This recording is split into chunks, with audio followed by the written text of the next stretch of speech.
क्या सच में इजराइल के प्रधानमंत्री की हत्या हो गई? सोशल मीडिया पर उड़ रही इन खबरों को लेकर के बड़ा सच सामने आया है। नेतन्याहू के कार्यालय ने इन दावों को पूरी तरह से फर्जी बताया है और कहा सिर्फ ये अफवाह है। खबरों में देखा जाए तो यहाँ पर नेतन्याहू के कार्यालय ने इन हत्याओं को सोशल मीडिया पर जो भी फर्जी खबरें चल रही थी उसे खारिज कर दिया और कहा प्रधानमंत्री बिल्कुल ठीक है।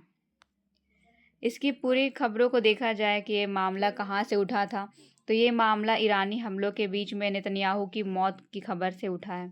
सोशल मीडिया पर देखा जाए तो पूरी तरह से हलचल मची हुई है। अफवाह फैलाने का यहाँ पे क्या कारण है? देखा जाए तो जैसे कि यहाँ पे प्रधानमंत्री के एक हाथ में 6 उंगलियां जो है वो दिखाई दे रही है। लोगों को यहाँ पे लग रहा है कि जो फुटेज है वो एआई के द्वारा यहाँ पे उत्पन्न है, इसमें हेर फेर की गई है। तो यहाँ पे लोग जो है ये अफवाह फैला रहे हैं कि नेतन्याहू जो है उसकी मृत्यु हो गई है। साथ में यहाँ पे यायर जो नेतन्याहू है उसको लेकर के भी यहाँ पे चर्चा जो है वो जारी है। उनका जो एक्स अकाउंट है उन पर यहाँ पे ध्यान आकर्षित किया गया है। साथ में यहाँ पे कहा गया है कि उन्होंने कुछ समय से अपना एक्स हैंडल जो है उस पर पोस्ट करना बंद कर दिया है। लोगों का दावा है कि ये पारिवारिक त्रासदी के कारण ही फोटो जो है उसे पोस्ट करना बंद कर दिए हैं। साथ में यहाँ पे क्षेत्रीय तनाव के बीच में ये पूरी तरह से खबर फैला है। तो यहाँ पे ये पूरी संभावना लोग यहाँ पे व्यक्त कर रहे हैं कि ये जो नेतन्याहू है उसकी मृत्यु हो चुकी है, लेकिन ये तो अफवाह है, ऐसा लोगों ने यहाँ पे दावा भी किया है।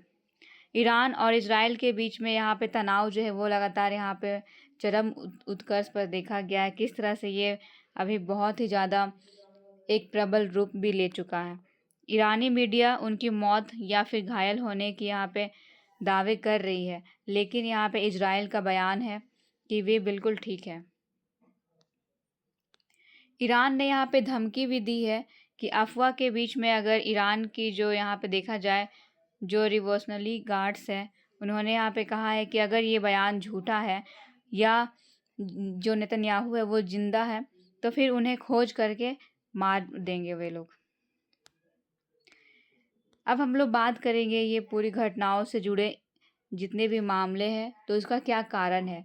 ईरान और इजराइल के बीच का जो ऐतिहासिक संबंध है, साथ में ऐतिहासिक से लेकर के उसके यहाँ पे वर्तमान के बीच में जो संबंध है उसके बारे में भी बात करेंगे।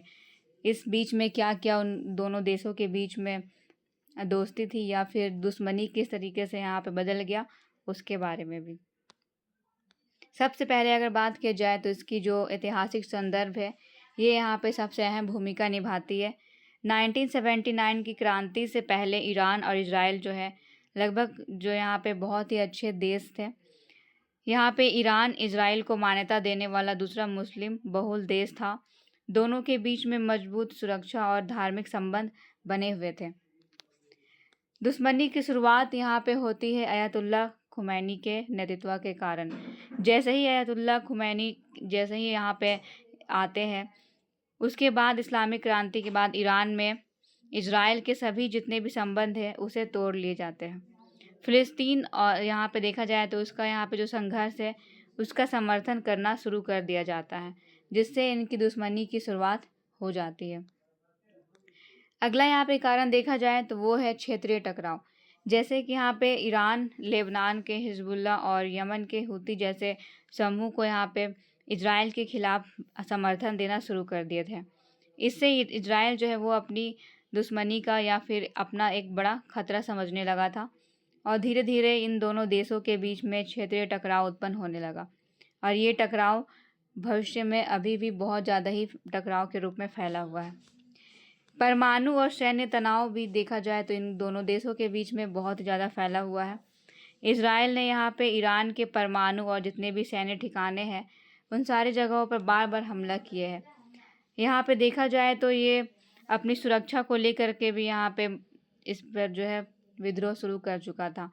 तो यहाँ पे जितने भी ईरान के परमाणु यहाँ पे अड्डे हैं या फिर सैन्य ठिकाने हैं यहाँ पे वर्तमान में भी बहुत सारे हमले किए गए हैं, जैसे कि खबरों में देखा गया है।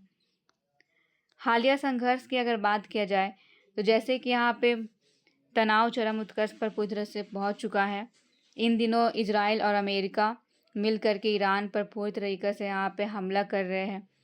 यहाँ पे इस युद्ध में हम लोग देखते हैं कि किस तरह से अयतुल्ला अली खामनेई की मृत्यु हो जाती है, साथ में उनके बेटे के भी यहाँ पे मारने की रणनीति बनाई गई थी। मिसाइल हमले के साथ में यहाँ पे युद्ध शुरू हुआ था। सैन्य टकराव भी इसमें पूरी तरीके से शामिल है। यहाँ पे देखा जाए तो जितने भी साइबर या फिर प्रत्यक्ष हवाई हमले हैं, इसे भी यहाँ पे तैनात किया गया था। शुरुआती दौर पे देखा जाए तो अमेरिका अपने यहाँ पे सबसे महत्वपूर्ण जो हथियार था अब्राहम लिंकन, उसे तैनात करना शुरू किया था। उसके साथ फिर वो पूरे इलाकों में घेराबंदी करना शुरू कर दिया। मिडिल जो ईस्ट है वहाँ पे पूरी तरीके से देखा जाए तो अशांति फैल चुकी थी। इन युद्ध के बीच में पूरे विश्व पर प्रभाव देखा गया। पूरे विश्व में आर्थिक मंदी आ गई। तेल के निर्यात या फिर उसके आयात पर भी प्रभाव देखा गया। सही मायने में देखा जाए तो इन दोनों देशों के बीच में जो युद्ध है, ये यहाँ पे 1979 से ही शुरू हो चुका था। उस बीच से लेकर के आज तक यहाँ वर्तमान में 2026 तक में भी यहाँ पे ये युद्ध जो है वो अभी तक लगातार जारी है। इन दोनों देशों के बीच में जो यहाँ पे टकराव है वो अब बहुत ही ज़्यादा चरम उत्कर्ष पर पहुँच चुका है। दोनों देशों के बीच का यहाँ प्रभाव जो है वो अन्य देशों में भी देखा जा रहा है। हमारे भारत पर भी इसका प्रभाव देखा गया है। किस तरीके से हमारे भारत में जो यहाँ पे कच्चा तेल है उसकी यहाँ पे मांग भी है, पूरी तरीके से बढ़ रही है। साथ में यहाँ पे उसका जो महंगाई है वो भी अपने चरम उत्कर्ष पर पहुँच चुका है। पेट्रोल की बात किया जाए तो ये भी अपने यहाँ पे दाम जो है उसकी भी पूरी बढ़ चुकी है। अमेरिका के हिसाब से देखा जाए तो यहाँ पे जो हमारा यहाँ पे कच्चा तेल है वो $100 के हिसाब से भी बढ़ चुका है। साथ में यहाँ पे ये इससे भी ज़्यादा यहाँ पे बढ़ने की संभावना भी देखी गई थी। इस तरीके से इसका प्रभाव पूरे मिडिल ईस्ट के साथ साथ भारत या फिर अन्य जितने भी देश हैं, इन सारे देशों पर भी पड़ा है और ये लगातार अभी भी जारी है। इन युद्ध के बीच में ही अमेरिका ने ईरान के लिए अपना एक अभियान शुरू किया था, ऑपरेशन एपिक फ्यूरी, जिसके तहत यहाँ पे ईरान को जितने भी यहाँ पे मिसाइल हमले हैं, ये सारी चीज़ें इसमें शामिल थी।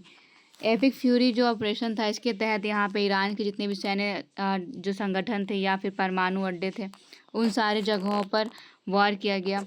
पूरी तरीके से उसे नष्ट करने की यहाँ पे कोशिश की गई और लगातार अभी भी ये युद्ध जारी है।